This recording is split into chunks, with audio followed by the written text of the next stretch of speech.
for youth. I would like to welcome you on behalf of State Bank of Pakistan. Well, this is introductory session of National Financial Literacy Program for Youth. So, what is financial literacy? Do you know? Anybody from you? What is financial literacy?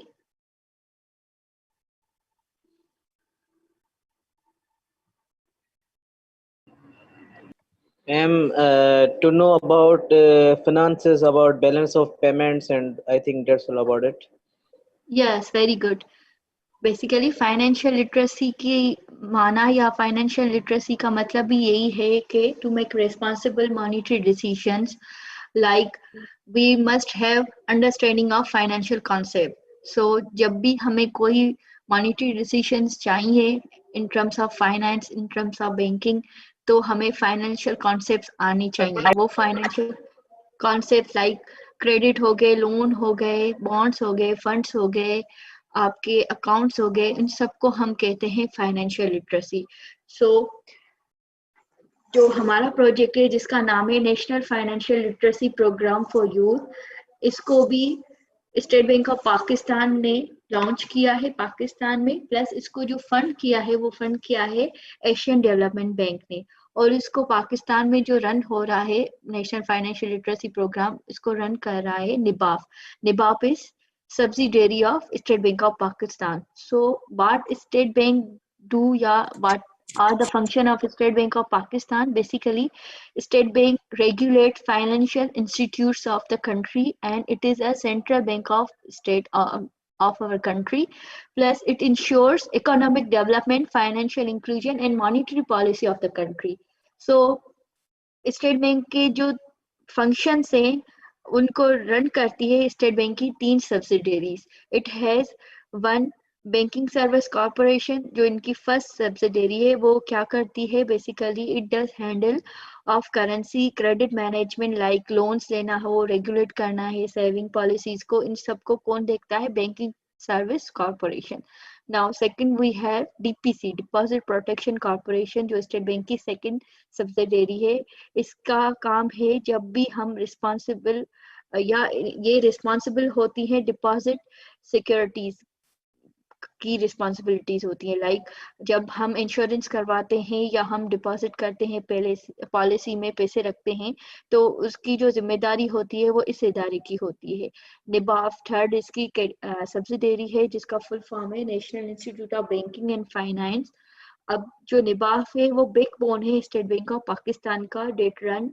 this NLFP project and ensures capacity building of all financial institutions across the country. और निबाफ also provide करता है trainings to the new employees of bank as well as SBP employees. So that was some small intro of State Bank of Pakistan. Now I am telling you what is NLFPY and what is the need of this project. Basically, NLFPY is 5-year project. It was started in 2018 and it will end in 2023. Initially, हमने जो cover किया था इस project के जरिए वो किया था मेन सिटीज में क्योंकि इसका जो टारगेट है उसको कवर करना है 45 डिस्ट्रिक्ट इनसाइड पाकिस्तान तो initially with the help of NIBAF ये प्रोजेक्ट रन हुआ है और इनिशियली हमने टारगेट किया था प्रोविंस पाकिस्तान के जो भी प्रोविंस है उसकी मेजर सिटीज को लाइक इनिशियली हमने टारगेट किया था इस्लामाबाद पेशावर लाहौर कराची एंड कोयटा अब हम ऑलमोस्ट 20 डिस्ट्रिक्ट ऑफ पाकिस्तान में इस प्रोजेक्ट को चला रहे हैं जिसमें we have Hyderabad Nawabshah Matiari Sukkur and Larkana so अभी जो हमारे इस प्रोजेक्ट के टारगेट बेनिफिशरीज हैं या टारगेट ग्रुप है वो 3 ग्रुप्स पे डिवाइडेड हैं जो फर्स्ट कैटेगरी है या ग्रुप है वो है हमारी यूथ 1 या लेवल 1 जिसको हम कहते हैं स्कूल गोइंग चिल्ड्रेन और उस कैटेगरी में हमारे पास एज ग्रुप है 9 to 12 years उसके बाद वी हैव एडोलेसेंट कैटेगरी उसमें जो एज ग्रुप है वो है 13 to 17 years एंड थर्ड वो जो हमारे पास कैटेगरी है वो है यूथ की जिसमें हमारे पास एज ग्रुप है 18 to 29 years अब निबाफ का जो एम है वो ये है कि उसको रीच करना है या टारगेट करना है 1.6 million it mean 16 lakh children, adolescent and youth को with the help of classroom trainings and digital learning platform during these 5 years. ठीक है, अब बेसिक जो ऑब्जेक्टिव हैं इस हमारे प्रोजेक्ट के वो हैं क्या? Basically we have 4 objectives inside this project. First objective is to strengthening and improve money management knowledge, skills and behavior among the youth. Second, we have to inspire the youth to set financial goals through saving, budgeting and planning for their future. Third, educate the youth about their rights and responsibilities as consumer of financial services and products. And fourth is to ensure that every youth of Pakistani should contribute economy of the country so the country may develop. मतलब हमारे जो main objective हैं वो यही है कि हम चाहते हैं कि यूथ फाइनेंशियल गोल्स जब सेट करता है या बजटिंग सेट करता है तो उसको जो बेसिक नॉलेज चाहिए फाइनेंशियल मैटर्स की वो हम उसको मुहैया करें, या हम चाहते हैं कि हम यूथ की प्लस स्कूल गोइंग चिल्ड्रन की जो मनी मैनेजमेंट नॉलेज है और उनके स्किल्स एंड बिहेवियर्स हैं वो हम चेंज करना चाहते हैं, जो वो पहले अपनाते थे और अब अगर इस फार्मूले के मुताबिक अपनाते हैं तो उसमें क्या फ़र्क है। प्लस में we want to educate youth about their rights and responsibilities ताकि उन एज अ कंज्यूमर वो फाइनेंशियल सर्विस एंड प्रोडक्ट कैसे यूज कर सकते हैं। प्लस में लास्ट जो हमारा ऑब्जेक्टिव है वो यही है कि हम पाकिस्तानी यूथ को पाकिस्तान की कंट्री की इकोनॉमी डेवलप करने में कैसे मदद कर सकते हैं इस प्रोजेक्ट के जरिए। ठीक है, तो ये था हमारे प्रोजेक्ट का ओवरव्यू प्लस इसके जो ऑब्जेक्टिव थे वो मैंने बता दिए। अब फाइनेंशियल लिटरेसी, जैसे मैंने पहले भी बताया कि फाइनेंशियल लिटरेसी है क्या।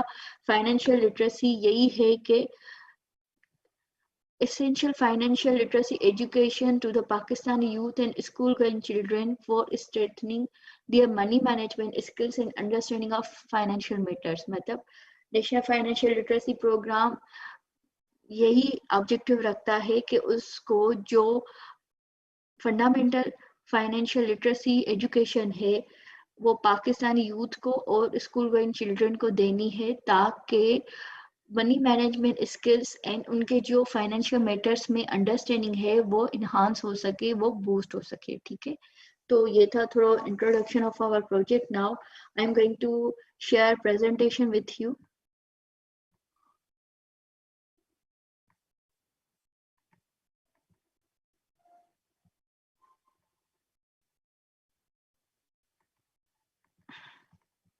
हमारे जो यूथ की प्रेजेंटेशन है उसका ताल्लुक हमारे चिल्ड्रन की एज ग्रुप से स्टार्ट होता है। जैसे मैंने बताया कि हमारा जो प्रोजेक्ट है ये डिवाइडेड है 3 कैटेगरीज में, एज की कैटेगरीज में। तो first level is our school going children जिसमें एज है 9 to 12 ईयर्स। तो हमने जब बच्चों को अपना मैसेज डिलीवर करना था या अपने प्रोजेक्ट का ऑब्जेक्टिव डिलीवर करना था तो हमने बुक्स बनवाई थी या बुक्स छपवाई थी। जो बुक्स में हमने नॉलेज देनी थी वो हमने एज ए स्टोरी फॉर्मेट में दी है ताकि बच्चे स्टोरी फॉर्मेट में जल्दी चीज़ों को गेट करते हैं। तो फर्स्ट जो हमारी स्टोरी है वो स्टार्ट होती है लेवल 1 से जो स्कूल गोइंग चिल्ड्रन है, फिर वही बच्चे बड़े होके एडोलेसेंट में आ जाते हैं और वही बच्चे जो एडोलेसेंट कैटेगरी में है वो बड़े होके यूथ में आ जाते हैं। मतलब स्टोरी हमारी थोड़ी चेंज होती जाती है लेकिन जो कैरेक्टर्स हैं वो बिलोंग्स अगर लेवल 1 से करते हैं तो वही सेम ही कैरेक्टर हमने लेवल 2 में और लेवल 3 में ही शो करवाए हैं। बस उनकी जो एज है वो हमने वहाँ पे अपने जो टारगेट ग्रुप है उसके हिसाब से सेट की है। ठीक है, तो this is the title of our presentation, the pomegranate enterprise. ठीक है, अब इस लेवल तक हम कैसे पहुंचे उसके लिए हमें पहले बैकग्राउंड में जाना पड़ेगा। तो बैकग्राउंड में अगर हम जाते हैं तो यहाँ पे जो बच्चे या प्लस में कैरेक्टर शो हो रहे हैं वो कैरेक्टर हैं जो लेवल 1 में हैं स्कूल गोइंग चिल्ड्रन के पास। तो होता यह है कि हमारी जो स्टोरी शुरू होती है 2 फैमिली से। वहाँ पे एक फैमिली बिलोंग करती है शहर से, एक करती है गांव से। City family में we have 4 character. One is Safdar, second is Rabia. They both are Safdar is fruit seller and Rabia is school teacher. And second जो हमारे पास third character है city में वो है Shirin. She is 9 years old and she is daughter of Safdar and Rabia. and we have Daniel. He's 8 years old and he is son of Safdar and Rabia. So city में we have 4 characters and inside village family we have 2 characters. First one is Nusrat. She is widow and she is a housewife. We have another character in village. We have Ali. Ali is 9 years old and he is son of Nusrat. तो अली और नुसरत के पास जो source of income है गांव में वो एक छोटी सी जमीन है, लेकिन शहर की फैमिली में जो सोर्स ऑफ इनकम है वो दोनों जो हस्बैंड वाइफ है या शीरीन के पेरेंट्स है वो दोनों कुछ ना कुछ सोर्स ऑफ इनकम रखते हैं. एक फ्रूट सेलर है, दूसरा स्कूल टीचर है. तो मतलब उनके जो हालात है वो थोड़े बेहतर हैं एज कम्पेयर टू गांव की फैमिली से. तो अब सफदर जो है वो नुसरत के भाई लगते हैं रिश्ते में. ठीक है, तो अब क्या होता है, हमारी कहानी ऐसे स्टार्ट होती है कि शहर के बच्चे जाते हैं गांव में अपनी पुप्पो के पास उनसे मिलने. जब ये गांव में जाते हैं तो वहां पे अली से मिलते हैं, अली से बातें करते हैं और ये बातों बातों में गांव में खेतों की तरफ आ जाते हैं और वहां पे बैठ के बातें करते हैं. बातों बातों में ये एक दूसरे को बताते हैं कि अली इनसे शेयर करता है कि अली एजुकेशन नहीं ले रहा. तो अली से पूछते हैं कि अली तुम स्कूल क्यों नहीं जाते. वो कहता है कि मेरे सोर्स ऑफ इनकम इतना नहीं है, हमारा जो भी अमाउंट आता है जमीनों से उसमें घर के खर्चे चल बढ़ते, बाकी इतना पैसा नहीं बचता ताकि मैं अपनी एजुकेशन कंप्लीट कर सकूं. तो उसके लिए शीरीन और दानियाल थोड़े अपसेट होते हैं और ये तीनों बच्चे बैठ के सोचते हैं कि हम क्या करना चाहिए. तो तीनों के माइंड में आता है कि क्यों ना हम भी कुछ ऐसा करें ताकि कुछ हमें अमाउंट वहां से मिले और हम अपनी एजुकेशन में और अपने पेरेंट्स की उस अमाउंट से हेल्प कर सके. तो इनके जहन में आता है कि हम बिजनेस स्टार्ट करना चाहते हैं और जो बिजनेस है वो ही है जहाँ पे ये बैठे होते हैं. बेसिकली ये जहाँ पे बैठे होते हैं वो दरख्त होता है पोमीग्रेनेट मतलब अनार का. तो इनको आइडिया आता है कि क्यों ना हम अनार का बिजनेस स्टार्ट कर लें. ठीक है, तो उसके लिए ये तीनों जाते हैं सफदर के पास. सफदर को बताते हैं कि हमने एक आइडिया आया है, हम अपना एक बिजनेस इनिशिएट करना चाहते हैं. सफदर इनके आइडिया को अप्रिशिएट करता है. अच्छा, यहाँ पे आपकी ये भी सोच होगी कि इतने छोटे बच्चे हो के अभी से इतना बिजनेस माइंड है. तो हमारी रियल लाइफ में या हमारे इर्द गिर्द बहुत सारे ऐसे एग्जाम्पल्स होते हैं जहाँ पे बहुत कम एज में बच्चे कुछ ना कुछ करते हैं. लाइक हमने यहाँ पे शो किया है कि ये बच्चे बिजनेस स्टार्ट करना चाहते हैं, लेकिन बहुत सारे और भी बच्चे होते हैं जो कुछ ना कुछ एक्टिविटी करते हैं इन वेरी यंग एज. तो हमने भी अपनी कहानी में या स्टोरी में ऐसे बच्चे शो किए जिनका लेवल ऑफ थिंकिंग थोड़ा हाई है. तो हमने सब शीरीन, अली और दानियाल को ऐसे शो किया है as a character of our story.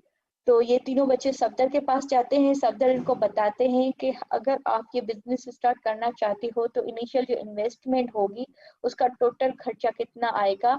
उसके लिए आपके पास 3 ऑप्शन है. अगर आप दरख्त लेते हो इस फ्रूट का, पोमीग्रेनेट ट्री का, तो आपको बहुत एक्सपेंसिव पड़ेगा. तो ये कहते हैं हमारे पास इतने पैसे नहीं होंगे. वो उनको बताता है कुछ हजारों में आपको वो दरख्त पड़ेगा.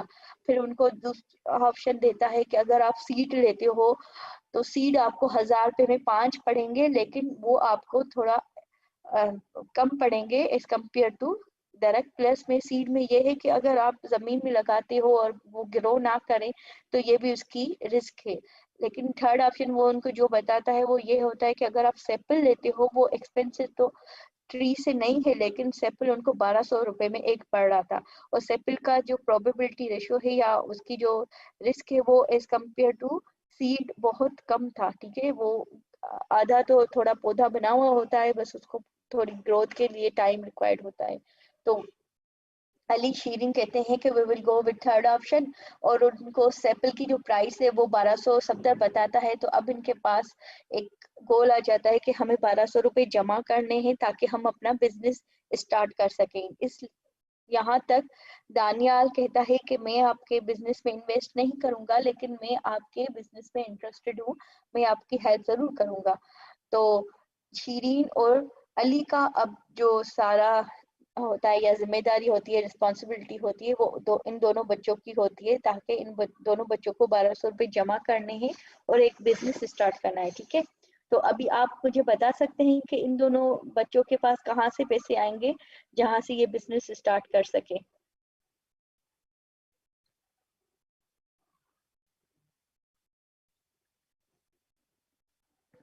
कोई बता सकता है?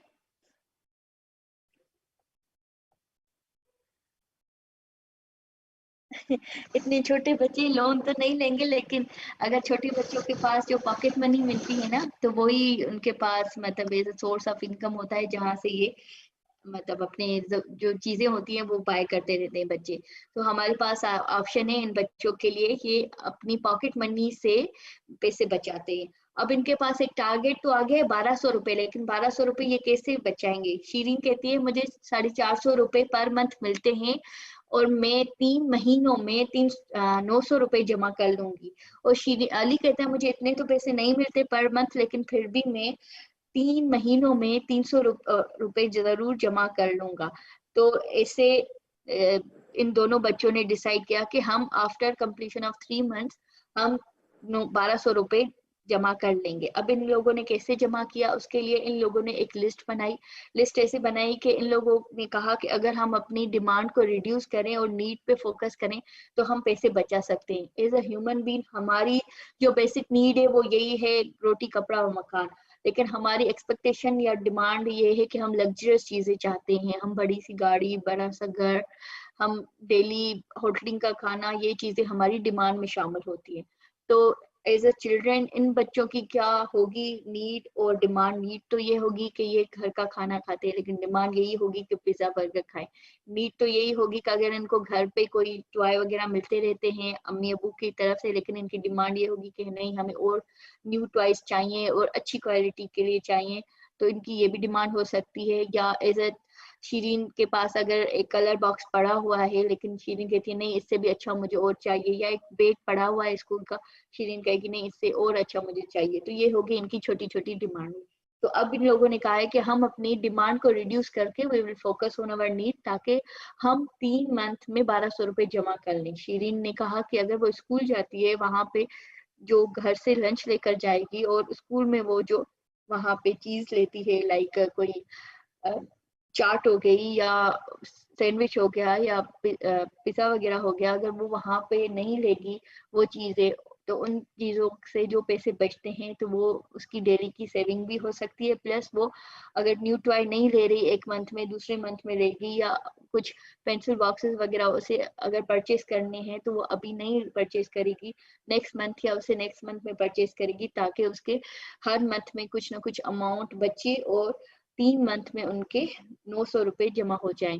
तो 3 मंथ के बाद दोनों बच्चों ने 1200 रुपए जमा कर लिए। ये 1200 रुपए सफदर को देते हैं, सफदर इनको सेपल लेके देता है, वही सेपल अली के जमीन में लगता है, जैसे इस पिक्चर में शो हो रहा है कि सेपल एक दरख्त अली के घर के सामने बड़ा हुआ है। तो अली उस सेपल की देखभाल करता है, अली से टाइम देता है, और कुछ अरसे में वो सेपल थोड़ा बड़ा हो जाता है और बहुत अरसा गुजरने के बाद वो एक दरख्त बन जाता है। ठीक है, अब अली सफदर से बात करता है, उसे बताता है कि दरख्त में से अनार के दाने निकलना शुरू हो गए। तो सफदर वहां पे एक फ्रूट सेलर से बात करता है ताकि अली का जो फ्रूट है वो वहां पे बेचे। तो अली के एक दरख्त से जो अनार के दाने निकलते हैं वो होते हैं 30 kg, 30 kg। तो वो फ्रूट सेलर उनको कहता है मैं पर केजी आपसे 200 रुपीज में ये फ्रूट्स खरीदूंगा। तो 200 को अगर हम 30 से मल्टीप्लाई करते हैं तो वो बन जाते हैं 6000। ठीक है, लेकिन गांव से शहर लेकर जाने का जो खर्चा होगा फ्रूट को, तो उसके लिए भी कोई ट्रांसपोर्ट रिक्वायर्ड होगी। तो ट्रांसपोर्ट वाला कहता है कि मैं आपसे पर केजी 100 रुपीज लूंगा। मतलब 30 को अगर हम 100 से मल्टीप्लाई करेंगे तो ये हो गए 3000। तो इनका जो इनकम है वो है 6000। और एक्सपेंस हम कैसे मालूम करेंगे? एक्सपेंस के लिए अगर पहला तो इनके पास ट्रांसपोर्ट का एक्सपेंस है, सेकंड इनके पास जो एक्सपेंस है वो है इनके पास इनिशियल इन्वेस्टमेंट 1200। तो 6000 में से अगर हम 1200 माइनस करें और 3000 माइनस करें, मतलब 4200 माइनस करें, फिर भी उनके पास 1800 रुपए बचते हैं। तो 1800 रुपए ये प्रॉफिट शेयरिंग करते हैं और अपने बिजनेस में और लगाते जाते हैं पैसे। ऐसे करके इनका बिजनेस चल पड़ता है और अपने बिजनेस से ये मुनाफा कमाते जाते हैं। इनके दरख्त से अनार के दाने निकलते जाते हैं और ये जाके शहर में जाके ये अभी वहां पे मतलब ये सेल करता है और इनका फ्रूट का जो बिजनेस है वो चल पड़ता है। अब जैसे पिक्चर 1 में शो हो रहा है, दरख्त जिस और पिक्चर 2 में शो हो रहा है कि अली को अगर प्रॉफिट जनरेट हो रहा है उसके बिजनेस से तो अली अब स्कूल भी जा रहा है, उसकी मदर उसे टाटा बाय बाय कह रही है। उसके बाद थर्ड पिक्चर में ये शो हो रहा है कि अली अपने जो फ्रूट उसका जनरेट होता जाता है उस दरख्त से, उसको सेल करता जाता है शहर में, ठीक है। अब फोर्थ पिक्चर में उनके पास है एक अनार प्लस में एक ग्लास है जिसमें अनार का जूस है। तो इट मीन्स अब जब ये लेवल 1 में थे, इन लोगों ने इसलिए बिजनेस स्टार्ट करना चाहा था ताकि इनकी फैमिली बच्चों की एजुकेशन कंटिन्यू हो सके, प्लस ये अपनी फैमिली को सपोर्ट करना चाहते थे, ठीक है। लेकिन लेवल 2 में इनकी सोच चेंज हो जाती है, ये अपने एजुकेशन पे भी फोकस करते हैं लेकिन अपने बिजनेस पे भी फोकस करते हैं। इनको अपने मामू की तरफ से गाइडेंस मिलती है कि अगर आप फ्रूट से ज्यादा जूसेस के बिजनेस को सेल करोगे, अनार के जूस के बिजनेस को, तो उसमें ज्यादा मुनाफा है। तो ये लेवल 2 में अपने बिजनेस को चेंज करते हैं, अनार को जो फ्रूट में था उसको जूस में चेंज करते हैं, लेकिन वो फ्रूट का बिजनेस भी कंटिन्यू ही रखते हैं, मतलब 2 बिजनेस एट अ टाइम कर रहे होते हैं लेवल 2 में, ठीक है। उसके बाद अब लेवल 3 में जैसे आगे जैसे यूथ में आ गए हैं तो इनके जो आइडियाज हैं और उनके जो ऑब्जेक्टिव्स हैं वो भी चेंज होते जाते हैं, ठीक है। तो अब यूथ में ये क्या करना चाहते हैं वो मैं आगे आपको बताती जाती हूँ। हमारे पास एक स्लाइड है, उसमें है कि we have 2 types of expenses and income, fixed income and fixed expense. Fixed income वो होती है जो हमें फिक्स्ड अमाउंट से मिले, लाइक हमारी सैलरी हो गई। लेकिन फिक्स्ड एक्सपेंस वो होते हैं जो हमारे घर के कोई रेंट है वो हमारा फिक्स्ड हो गया, ठीक है। या हमें बच्चों के ट्यूशन की फीस देनी होती है, वो कुछ महीने तक या कुछ सालों तक वो फिक्स्ड में ही चलती है, तो वो भी हमारे फिक्स्ड एक्सपेंस हो गए। लेकिन हमारी वेरिएबल इनकम, जो इनकम हमारी प्रॉफिट से जनरेट होती है, that is our variable income. And variable expense वो होते हैं लाइक हम फ्यूल डलवाते हैं अपनी गाड़ी में, तो वो भी वेरिएबल एक्सपेंस हो गया। Food is also our variable expense.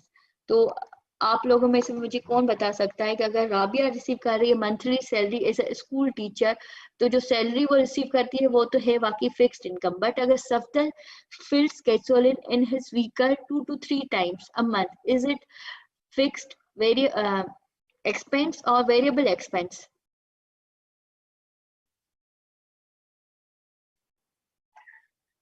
Ji, Daniel, very good. Daniel has the same university fee payable each quarter.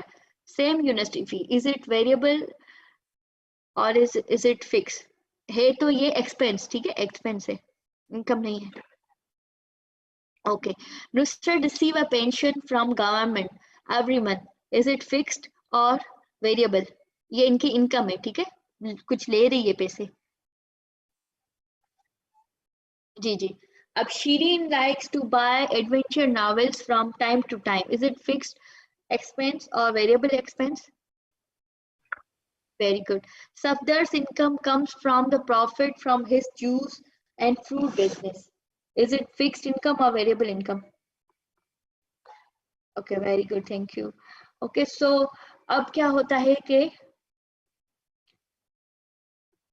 इन लोगों के अब जब यूथ में पहुंचते हैं तो इनकी जो डिमांड और इनके सेविंग गोल होते हैं ना वो भी चेंज हो जाते हैं, ठीक है। तो पहले तो इनको अपने बिजनेस को एक्सपेंड करना है, उसके लिए भी इनको लोन वगैरह लेना होता है, ठीक है। तो उसके लिए भी ये पहले अपने बिजनेस को जैसे सेटअप करना चाहते हैं, मतलब अब इनका जूस का बिजनेस है उसको भी ये चाहते हैं कुछ छोटी सी कंपनी में चेंज करें, एज एंटरप्राइज चेंज करें, ठीक है। तो उसके लिए भी ये कुछ ना कुछ अपना अमाउंट बैंक से लेंगे, ठीक है, यूथ की लेवल में, ठीक है। उसके बाद उनके पास एक सेविंग गोल या सेविंग प्लान आ जाता है। वो ये आता है कि इनको अपने भाई की यूनिवर्सिटी फीस देनी है, एक छोटा सा घर लेना है, ठीक है। अब इनका जो प्लान है या फैमिली रेजोल्यूशन प्लान है वो ये है कि उनको 5 सालों में 36 लैक्स जमा करने हैं, ठीक है। तो ये सारी जो डिस्कशन है वो यहाँ पे हो रही होती है इस स्लाइड में। फैमिली सेविंग रेजोल्यूशन ये है कि they have to save 5 years दानिया से जो यूनिवर्सिटी फी प्लस उनको छोटा सा एक घर लेना है। तो उसके लिए जो सेविंग अमाउंट है या फैमिली सेविंग रेजोल्यूशन वो ये है कि इनको 36 लैक्स चाहिए 5 सालों में। लेकिन इनकी जो बजट है, करंट बजट, वो लेक करेगी 5 सालों में जाके 10 लाख, तो इसलिए इनको अब 10 लाख कैसे कंपनसेट करने हैं वो करने हैं आगे जाके पूरे। तो उसके लिए ये वही सेम चीज बात जैसे मैंने आपको बताई थी कि नेसेसरी और अननेसेसरी चीजों पे भी ये फोकस करेंगे। लेवल 3 में भी ये इन्हीं चीजों पे फोकस करेंगे कि हमारी नेसेसरी चीजें क्या है या अननेसेसरी चीजें, क्योंकि यहाँ पे इनकी डिस्कशन जो हो रही होती है उसमें शीरीन और सफदर कहते हैं कि हम 5 सालों में अपने फ्रूट और जूस के बिजनेस से आपको 8 लाख का अमाउंट दे देंगे ताकि हमारा जो 10 लाख लेक हो रहे हैं बजट से वो कंपनसेट हो जाए। उसके लिए राबिया कहती है कि मैं आपको 2 लाख दूंगी, I will manage our expenses so we decrease our expenses by 4 lakh a year. मतलब मैं आपको कुछ ना कुछ हर साल बचा के दे दूंगी ताकि 2 लाख में आपको दे सकूं इन 5 years, ठीक है। तो टोटल इनको 10 लाख जमा करने, उसके लिए फिर वही same strategy they will apply. वही नेसेसरी और अननेसेसरी चीजों की ये लिस्ट बनाते हैं कि अब यूथ की लेवल में उनके पास जो नेसेसरी या अननेसेसरी चीजें हैं वो कौन सी है, उनकी ये लिस्ट बनाते हैं, ठीक है। उसके बाद जो स्टोरी का रिकैप है वो वही है कि 5 सालों में घर भी बनाना है, दानियाल की यूनिवर्सिटी की फीसिस भी देनी है, 2 लाख राबिया ने कहा है मैं दे दूंगी, और 8 लाख सफदर और शीरीन ने कहा है हम दे देंगे अपने प्रॉफिट से, जो जूस और ये फ्रूट का बिजनेस है उनके प्रॉफिट से। तो यहाँ पे जो अली है शीरीन के कजन, वो कहते हैं कि मैं आपके बिजनेस में इंटरेस्टेड हूँ लेकिन I will not invest, plus में मैं जॉब करता हूँ तो मैं अपनी प्रोग्रामिंग जॉब की जो स्किल्स है वो यूटिलाइज जरूर करूंगा आपके बिजनेस में, ठीक है। अब जो आगे वाली स्लाइड्स हैं उसमें यही है कि ये एज ए एंटरप्रेन्योर आप कैसे मैनेज करते हो अपने बिजनेस को, या अपनी जो इन्वेस्टमेंट आपने की है अपने बिजनेस को एज ए एंटरप्रेन्योर आप कैसे मैनेज करते हो।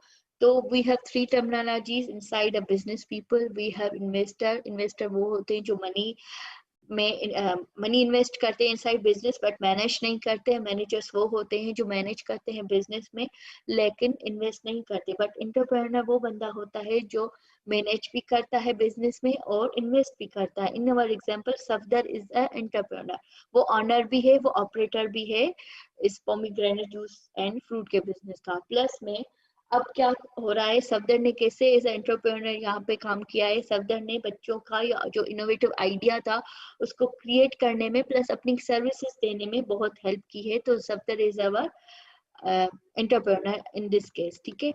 उसके बाद जो एनालाइजिंग प्रॉफिट मार्जिन है पर ईयर का, क्योंकि इन लोगों को 5 सालों में करना है, तो ये सफदर और शीरीन 5 सालों का जो financial projection for financial estimation है फ्रूट और जूस बिजनेस का, वो यहाँ पे उसकी प्रॉफिट मार्जिन एनालाइज करते हैं, ठीक है, इन स्लाइड में। और फिर उसके बाद कैलकुलेट करते हैं कि हम 5 सालों में कितना प्रॉफिट मार्जिन ईच ईयर बना सकते हैं, ठीक है। और उसके बाद अपने इनकम एक्सपेंस एंड प्रॉफिट को भी एनालाइज करते हैं इन स्लाइड्स में, फ्रूट एंड जूस के बिजनेस को, ठीक है। अब उसके बाद ये सफदर जो बोतल वगैरह जूसेस की आती हैं उनके लिए जो खर्चे निकालना है या और जो खर्चा बिजनेस में लगेगा उसके लिए भी मतलब ये चार्ट वगैरह बनाते हैं ताकि बिजनेस को और भी ज्यादा आगे ले सके, ताकि उनको प्रॉफिट हो सके 5 सालों में एटलीस्ट 8 लाख उन लोगों ने जमा करनी, ठीक है। अब इन स्लाइड में हमारे पास एक हमारा जो ब्रांड है जिसका नाम है पॉम्पेक, वो हमारी जो फ्रूट का जूस का जो बिजनेस है ना उसको इन लोगों ने एक नाम दिया है पॉम्पेक ब्रांड के नाम से। तो उसके लिए अली ने भी इनको एक एप्लीकेशन बना के दी है एज अ प्रोग्रामर। अली ने जो सर्विस दी वो यही दी है कि अली ने उनको एक एप्लीकेशन बना के दी है जिसका नाम है पॉम्पेक, और it is our real application. You can download it from play store में आप जाके इसको डाउनलोड करें। वहां पे जो भी लेवल आप प्ले करना चाहते हैं आप हर लेवल को प्ले करें। वहां पे भी लेवल 1 है हमारे स्कूल गोइंग चिल्ड्रन की, सेकंड एडोलेसेंट की, और थर्ड हमारे यूथ के लिए है। जो भी आप लेवल कंप्लीट करते हो at the end of that level you will get a certificate. और अगर आप इस सेशन का भी सर्टिफिकेट इंशाल्लाह इन फ्यूचर आपको जरूर मिलेगा, ठीक है। तो अगर आपको हमारे बिजनेस प्रोजेक्ट के बारे में कोई नॉलेज चाहिए या आपको हमारा फेसबुक पेज विजिट करना है तो हमारा फेसबुक का पेज है national financial literacy programme for youth, और हमारे प्रोजेक्ट की जो वेबसाइट है उसका URL है nlfpy.pk। तो आपको अगर जो भी इंफॉर्मेशन लेनी हो आप वहां से ले सकते हैं, ठीक है।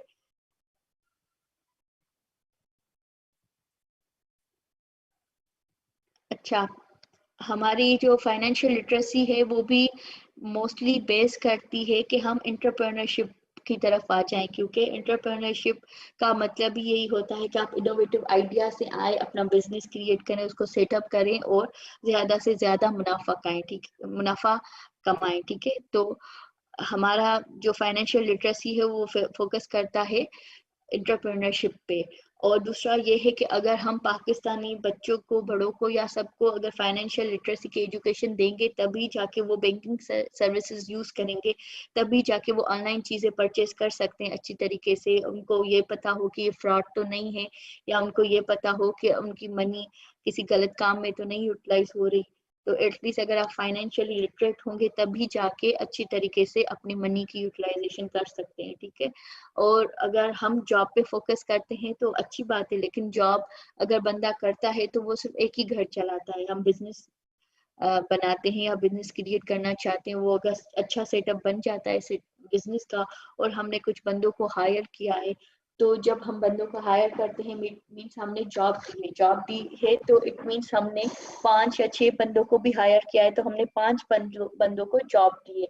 5 बंदों को जॉब दी तो पाकिस्तान की अनएम्प्लॉयमेंट रेशियो भी थोड़ा कम हुआ, तो हमने इट मीन्स पाकिस्तान की इकोनॉमी में कुछ ना कुछ कंट्रीब्यूट किया, ठीक है। तो ये था थोड़ा हमारे प्रोजेक्ट का ओवरव्यू। और अगर आपको भी कुछ अपने हिसाब से मुझसे कोई चीजें शेयर करनी हो तो you can share with me, plus में thank you very much for listening me with very patiently. कोई है जो मुझसे कोई क्वेश्चन पूछे या मैं आपसे Yes, एक क्वेश्चन? ma'am. जी जी I Awais. do have a question from you. Ma'am, actually, do you know when Pakistan approached IMF, so one of the condition that IMF wanted to impose was that market will determine the value of rupee. Now, my question from you is that how State Bank determines the value of the rupee, and in case the State Bank does not determine the value of the rupee and the rupee is left at the mercy of market, what will be the consequences?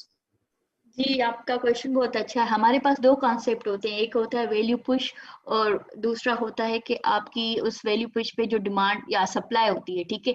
Late से हमारे पास आजकल एक concept है, हम example ले रहे हैं, ठीक है। हम एक कॉन्सेप्ट ले रहे हैं कि जो चीनी है, ठीक है, वो मार्केट में ज्यादा बिक रही है। ज्यादा बिक रही है तो मीन्स उसकी जो डिमांड है वो ज्यादा हो रही है, ठीक है।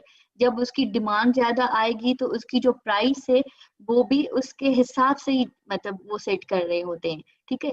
लेकिन अगर आप चीनी को गायब कर लेते हो, ठीक है, तब भी उसकी जो प्राइस है मतलब आप दे सप्लाई नहीं कर रहे, आप एक्सपोर्ट कर रहे हो चीनी को। तो इसका ये मतलब है आपने डिमांड तो पुश की है लेकिन उसकी जो वैल्यू है वो रिड्यूस की है। मतलब आप प्राइसेस में उसको किसी भी रेशो में आप वहां से लेकर तो आ रहे हो एक्सपोर्ट में, लेकिन आप प्राइसेस में उसको किसी भी पोर्शन में आप उसको बेच रहे हो। तो जब आपकी मतलब मनी की अगर आपको वैल्यू सेट करनी होती है स्टेट बैंक को, तो वो भी इन चीजों पे ही फोकस करती है कि उनके जो कस्टमर्स हैं या आपकी जो मार्केट है उसमें, आपके मार्केट में जो कस्टमर्स हैं उसकी डिमांड क्या है, क्या वो प्रोडक्ट से रिलेटेड है या प्रोडक्ट ही अनअवेलेबल है इनसाइड द मार्केट। तो मार्केट को देख के ही वो वैल्यू रुपी की वो सारी सेट होती है। लेकिन जब रुपी की अगर पाकिस्तान में देखते हैं तो वो तो हमारा मतलब डायरेक्टली लिंक डॉलर से ही है, डॉलर चढ़ता है तो हमारी रुपी की वैल्यू भी कम होती जाती है, ठीक है।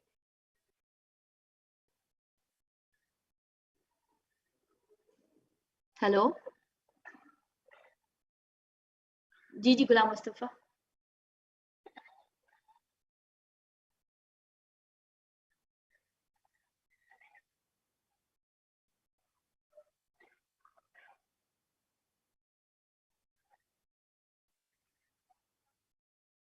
क्योंकि वही बात है ना, जैसे हम इंडिया में देखते हैं, इंडिया में हर एक जो भी इंटरनेशनल ब्रांड है वहां पे, अगर आप गूगल की देखें तो गूगल की वहां पे एक ऑफिस सेटअप है। आप माइक्रोसॉफ्ट का देखेंगे वो भी वहां पे एक सेटअप है। इवन अमेजोन की हर एक चीज कंपनीज की जो मोस्टली ब्रांचेस हैं वो है ही इंडिया में, ठीक है। तो इंडिया में भी पेपाल चल रहा है। इंडिया में जो भी इंटरनेशनल मनी ट्रांसफर के एप्लीकेशन हैं वो सारी की सारी मोस्टली इंडिया में, पाकिस्तान में इसलिए भी नहीं है क्योंकि हम एक तो फाइनेंशियली लिटरेट नहीं है, दूसरा हमारी जो ऑनलाइन मार्केट है ना उसमें हमारा कोई फोकस नहीं है, ना ही इतना इनिशिएट पाकिस्तानी गवर्नमेंट ले रही है, ना ही इसकी अवाम ले रही है। क्योंकि आप खुद देखिए फ्रीलांसर्स को इतना मतलब अमाउंट अगर मिलता है फॉरेन से, लेकिन वो जो कन्वर्जन होती है उसमें उनका बहुत सारा पैसा कट जाता है, ठीक है। तो अगर हमारी फ्रीलांस की मार्केट इतनी अच्छी चल रही है पाकिस्तान में, तो हमारी तो ये बेसिक नीड है कि हमें पेपाल की सर्विस मिले, हमें अमेजोन की मतलब सर्विसेज मिले यहाँ पे। लेकिन वही बात है ना, हमारी कंट्री इसमें पता नहीं क्यों नहीं इंटरेस्ट ले रही ताकि ये चीजें हमारे पास भी आए, हम भी अच्छी तरीके से ऑनलाइन ट्रांजेक्शन करें और ऑनलाइन बिजनेस पे फोकस करें। जी जी।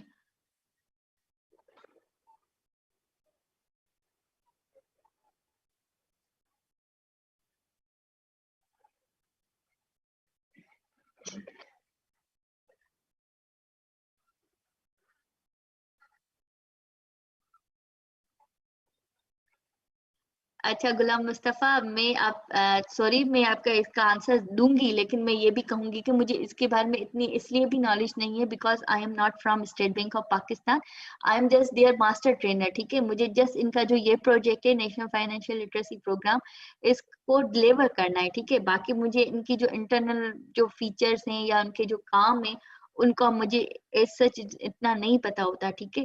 और दूसरा आपने जो मुझसे क्रिप्टोग्राफी का क्वेश्चन पूछा, तो वही सेम बात होगी जैसे पेपाल है, ऐसे ही बहुत सारी अच्छी अच्छी सर्विसेज हैं जो पाकिस्तान में नहीं आ रही। It's because of lake of government, government पता नहीं क्यों इसमें इंटरेस्ट नहीं ले रही। अगर इंटरेस्ट लेगी तो बहुत बहुत अच्छा ये है, इससे हमें और हमारी कंट्री को तो बहुत अच्छा बूस्टअप मिलेगा, लेकिन पता नहीं क्यों गवर्नमेंट इसमें इनिशिएट नहीं ले रही। जी ma'am, I have a question. Yes Avesh. जी मैम, बैंकिंग जो ऑर्डिनेंस है 2001 financial institution recovery of finance ordinance, तो उसमें मैंने ये बात पढ़ी है कि लेट अस सपोज अगर बैंक के और कस्टमर है, अगर कस्टमर मतलब के बैंक को कर्जा वापस नहीं करता, तो अगर बैंकिंग कोड डिटरमिन करती है कि भाई इसको कितना वापस करना पड़ेगा, मगर वहां पर एक और बात लिखी हुई थी, the cost of fund is determined by the institution, मतलब के कस्टमर को जो अमाउंट ड्यू है वो भी देना पड़ेगा और जो इंटरेस्ट है वो भी देना पड़ेगा। उसके बाद जो कॉस्ट ऑफ फंड जो कि state bank of Pakistan determine करेगी, वो भी उसे पैसे वापस करने पड़ेंगे। तो क्वेश्चन आपसे ये है देखिए, कॉस्ट ऑफ फंड क्या होती है ये? Cost of fund I think वही है जो आपने उनसे लिया है पैसा, ठीक है, जो उन लोगों ने उस अमाउंट में पैसे रखे हैं वो टोटल, प्लस में उस अमाउंट पे जो आप पर मंथ उनको एज अ लोन के तौर पे आप जो उनको अमाउंट दोगे, वही होगा उसका इंटरेस्ट। नहीं मैम, देखें मैम, उसमें ये है कि जो अमाउंट कस्टमर पर ड्यू है वो वापस करेगा, जो इंटरेस्ट है वो भी वापस करेगा। उसके साथ साथ कॉस्ट ऑफ फंड, मतलब कि ये चीज अलग होगी जो कि स्टेट बैंक ऑफ पाकिस्तान उस पर इम्पोज करेगा कस्टमर पर, वो भी उसने वापस करना है बैंक को। तो ये कॉस्ट ऑफ फंड जो है ये सेपरेट है फ्रॉम द अमाउंट ड्यू। अच्छा, फिर अवेश मुझे इसका नहीं इतना पता, क्योंकि मैंने ऑलरेडी आपको बताया I am as a master trainer, मैं इनकी कोई ऐसी नहीं हूँ कि मैं बैंकिंग सेक्टर से ताल्लुक करूँ। मैं I am a software engineer, मुझे इतना बैंकिंग सेक्टर का नहीं पता, इसलिए